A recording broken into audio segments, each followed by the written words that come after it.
कहानी के शुरू में हम एक आदमी को देखते हैं। अपने चेहरे को ढका हुआ था और एक आदमी को बांधा हुआ था। वो अपनी बंदूक की गोलियां निकालकर उस आदमी की जेब में डाल देता है और बंदूक अपने पास रख लेता है। फिर उस आदमी के सीने पर एक चीप डिवाइस लगाता है जिसके रिमोट को भी उसने अपने पास रख लिया था। उस आदमी से कहता है कि तुमने मेरे लिए कोई रास्ता नहीं छोड़ा। उसको चाकू से जख्मी करके वहाँ से चला जाता है। हम उसकी डिवाइस पर एक चीप मैसेज और उसके चीखने चिल्लाने की आवाजों को सुनते हैं। इसके बाद सीन शिफ्ट होता है कुछ दोस्तों पर जो अपनी पढ़ाई पूरी करके जंगल में कैंपिंग करने आए हुए थे।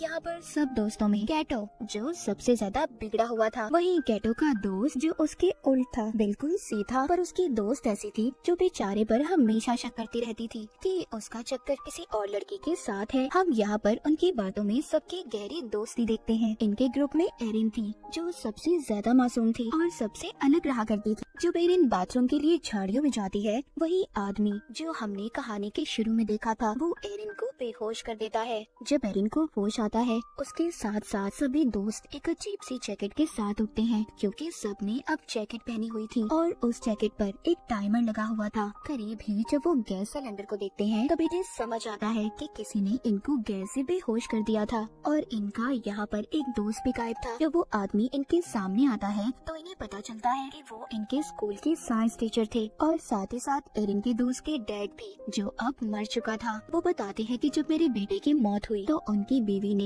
इस सदमे से अपनी जान ले ली जिस वजह से उन्होंने अपनी फैमिली को खो दिया। अब उन्हें ऐसा लगता था कि कहीं न कहीं इन दोस्तों में से ही कोई कातिल है जिसने मेरे बेटे को मारा होगा। वो कहते हैं आज तो तुम्हारी दोस्ती का इम्तिहान है। वो जैसे ही अपने हाथ में लिए रिमोट को दबाते हैं, सबकी जैकेटों पर लगी हुई डिवाइसेस ऑन हो जाती हैं। आज तो टेस्ट में सिर्फ वही बचेगा जिसके पास सबसे ज्यादा वक्त होगा। इसके बाद वो अपने आप को ही गोली मार लेते हैं। ये देखकर सब काफी ज्यादा डर जाते हैं। अपनी अपनी जैकेट्स को निकालने की कोशिश कर रहे थे पर वो निकलने का नाम नहीं ले रही थी। उन्हें समझ नहीं आ रही थी कि आखिर टाइम के खत्म होते ही होगा क्या। वो देखते हैं किसी के डिवाइस में बहुत ज्यादा टाइम था और किसी के पास बहुत कम। उनकी सबसे बड़ी परेशानी ये थी कि दूर दूर तक उनके लिए कोई मदद नहीं थी और इनके टीचर ने सबके फोन्स को भी तोड़ दिया था। अब उन्हें समझ नहीं आती कि वो सच में एक बड़ी मुसीबत में है। एक दूसरे से लड़ने लगते हैं पर अभी भी कुछ को ये मजाक लग रहा था। जब ये आगे जाते हैं तो इनको अपना दोस्त बॉबी मिलता है जो एक पेड़ से लटका हुआ था। बॉबी की दोस्त उसको आजाद करने के लिए आगे बढ़ने वाली थी। तभी दूसरी दोस्त कहती है हो सकता है ये चाल बॉबी की हो, हमें यहाँ पर फंसाने की, क्योंकि इसने ही हमें यहाँ पर बुलाया था।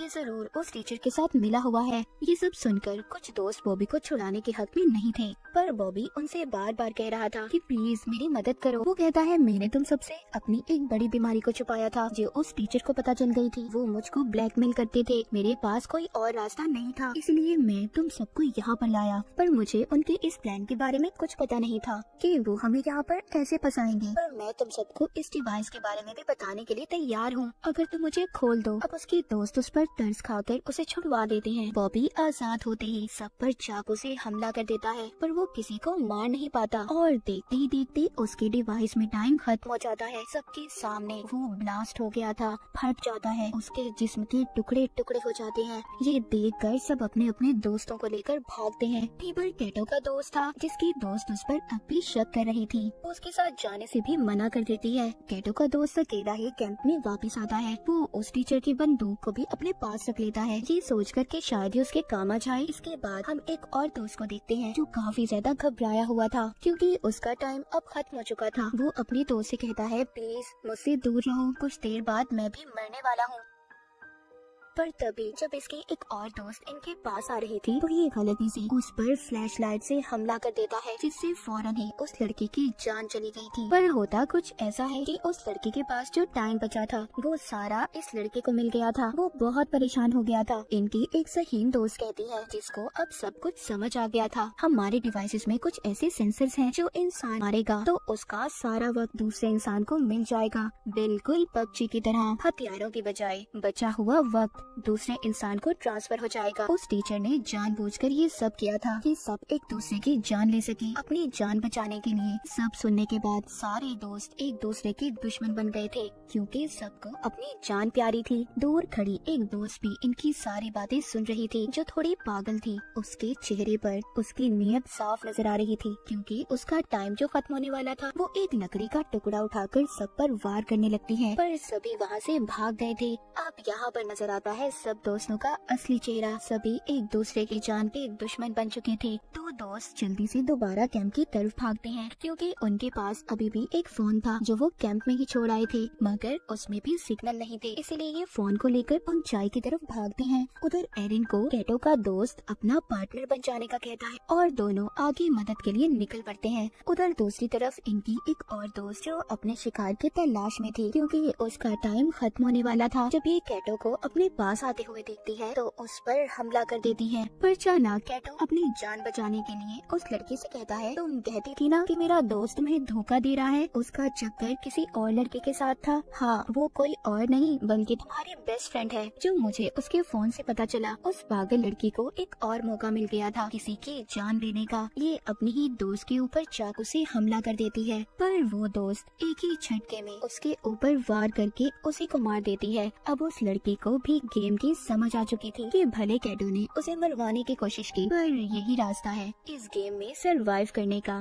जिंदा रहने का। वो कैटो के साथ मिलकर टीम बना लेती है और दोनों सबका शिकार करने का प्लान बनाते हैं। उधर दूसरी तरफ जिन दोस्तों को फोन मिला था, अब वो लड़की अपने डैड को फोन करती है जो पुलिस ऑफिसर थे, पर उसकी कॉल नहीं लग रही थी। अब उसको शक होने लगा था कि कहीं उसके डैड भी किसी मुसीबत में ना हो। जब वो जीपीएस से लोकेशन पता करते हैं तो उससे पता चलता है कि उनके डैड कहीं आसपास ही थे। उधर दूसरी तरफ एरिन और उसके दोस्त को चलते हुए टीचर का वही शिकार मिलता है जो हमने कहानी के शुरू में देखा था, जिस आदमी को बांधकर उसने रखा हुआ था। ये आदमी कोई और नहीं बल्कि उस लड़की के डैड थे जो अपने डैड को कॉल कर रही थी। साइंस टीचर ये सब इनके साथ इसलिए कर रहा था, उसको अब भी ऐसा लगता था कि उसका बेटा किसी नशे से नहीं मरा बल्कि उसे जानबूझकर मारा गया है, और ये सब इन दोस्तों की पार्टी में हुआ था। उस लड़की के डैड को इसलिए मारा क्योंकि बिना छानबीन किए उन्होंने उसके बेटे के केस को बंद कर दिया था। यानी कि सच ये था कि इन्हीं के बीच में कोई कातिल है। उधर ही एरिन के दोस्त को बुलेट्स गोलियां भी मिलती हैं, जिसको उठाकर ये अपने पास रख लेता है। इनकी दोस्त के डैड मरने ही वाले थे, तभी एरिन का दोस्त बंदूक में गोलियां डालकर उन्हें मार देता है। एरिन को यकीन नहीं हो रहा था कि उसका दोस्त इतना बेदर्द हो सकता है। वो उसको समझाता है कि सब मैंने तुम्हारे लिए किया क्योंकि वो ज्यादा देर जिंदा नहीं रहते,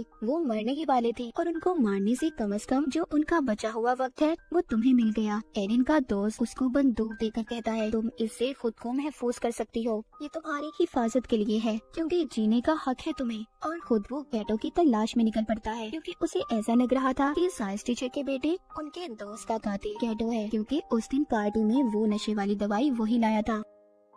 अब एरिन अपनी उसी दोस्त से मिलती है और उसको उसके डैड के बारे में बताती है। ये सुनकर वो बहुत ज्यादा रो रही थी। एरिन कहती है, अभी हमारे पास रोने का वक्त नहीं है, हमें जल्दी रिमोट को ढूंढना होगा। वो इन दोनों को उस रिमोट को ढूंढने का कहती है और खुद कैटो के पास जाने का फैसला करती है कि उसकी जान खतरे में है। उधर कैटो को भी उसके दोस्त ने ढूंढ लिया था। इन दोनों की बहुत ही खतरनाक लड़ाई होती है। उस लड़ाई में कैटो ने अपने दोस्त को मार दिया था। फिर कैटो अपने एक और दोस्त को मारने की कोशिश करता है और आखिर में कैटो ने उसकी बंदूक लेकर उसे भी मार दिया था। जिस दोस्त को उसने मारा था उसके पास सबसे ज्यादा टाइम था, जो सारा अब कैटो को मिल चुका था। लेकिन कैटो को तो इस गेम में जीतना था, वो अभी भी पास कहाँ आने वाला था। वो एक और दोस्त को मार देता है। कैटो अपने आखिरी शिकार की तलाश में था, जो एरिन और उसकी एक और दोस्त थी। जैसे ही उनके पास जाता है, एरिन की दोस्त इस पर बहुत चिल्लाती है कि उसने उनके सभी दोस्तों को मार दिया, पर वो इसकी तरह कातिल नहीं बनना चाहती थी, इसीलिए इसे चाकू से जख्मी करके भाग जाती है। पर भागते हुए वो सोचती है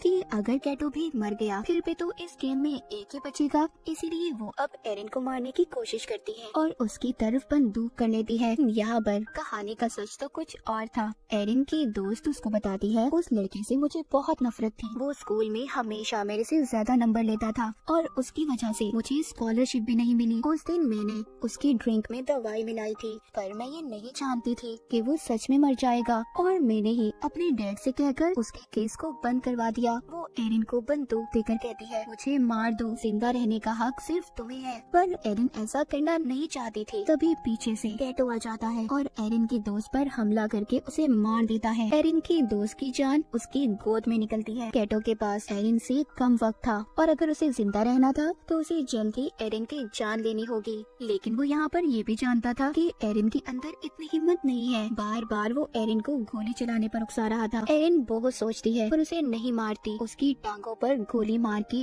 उसकी डिवाइस के हवाले छोड़ देती है। आखिर में कैटो भी ब्लास्ट होकर मर जाता है और एरिन इस गेम की विनर बन चुकी थी। उसने इस गेम को जीत लिया था। वो डिवाइस भी खुद ब खुद बंद हो जाती है। थोड़ी देर बाद सुबह हो गई थी। एरिन जंगल से बाहर निकलती है। उसको एक आदमी मिलता है जो अपनी गाड़ी पर था, पर एरिन का ऐसा हाल देखकर वो मदद करने से इनकार कर देता है। कहानी के आखिर में एरिन की हमें खतरनाक मुस्कुराहट को देखते हैं। इसी सस्पेंस के साथ ये कहानी यहीं पर खत्म हो जाती है।